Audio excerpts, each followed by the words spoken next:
What's up mga guys? Another day, another vlog. Let's go! Magbisita dito kasi Pabago-bago, no? tapos Nag-update ng mga price. tapos sa may pumupunta dito na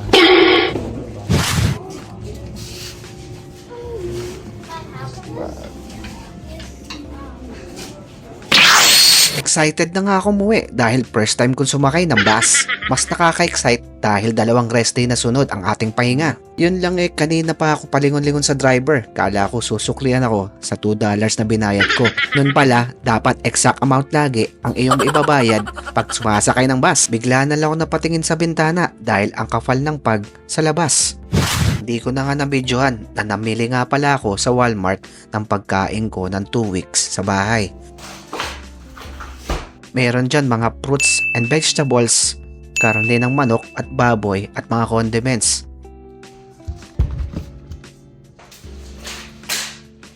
Bumili na rin ako ng reflectorized jacket sa gagamitin natin pag nagbike tayo. Maya-maya lang, may mga bumisita sa amin. Ito ang Filipino community dito sa Kinel. Nalaman kasi nila na may mga bagong Pilipinong dumating kaya nagbigay sila ng mga onting gamit para mapunan ang mga pagkukulang namin sa bahay. Matapos niyan, sinamahan kami ni Kuya Lex dito sa Rio Store sa may downtown. Nagdo-donate ang mga lokal dito sa mga bagay na hindi na nila kailangan at binebenta naman dito sa murang halaga lang. pinta agad yung TV $30. Tara, samahan niyo ako. Pasok tayo. Nakuha kong water tumbler. Halatang hindi nagamit, naka-plastic pa, kaya kinuha ko na agad.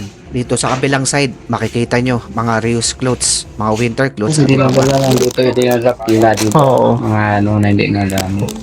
Mga sapatos Ayun, hindi pa nga open.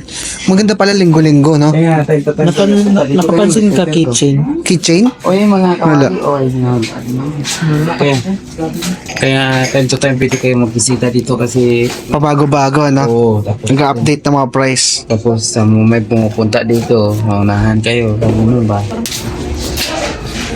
Yung blue, the best na yung blue Leaks. Yung blue dito kanino? Ito nga oo. Yan, oo. Pamilya eh. Ito, maliit. Ito yung ano. Ulam.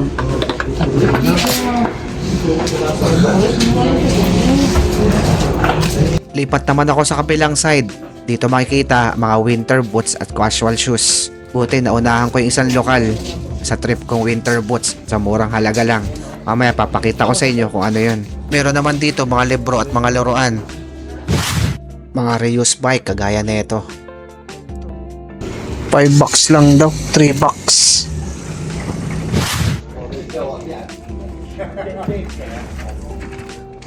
Marami ka pang pwedeng window shopping dito. May mga furnitures, upuan, lamesa, mga gamit pambahay sa murang halaga lang talaga.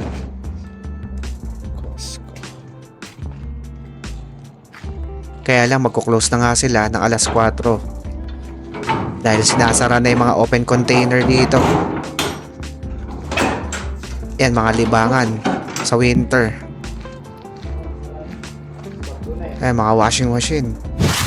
Nandito na agad ako sa counter para bayaran lahat ng mga pinamili ko. Isang lamesa, winter boots, winter jacket, tumbler, tsaka memory foam na upuan. Habang hinihintay at hinuhulaan kung magkano yung babayaran ko, naglibot-libot muna ako. Baka may makita pa akong pwedeng bilhin. Nabigla ako sa babayaran ko. Almost naka $6 lang ako sa lahat na yan. Mas nakatipid, di ba?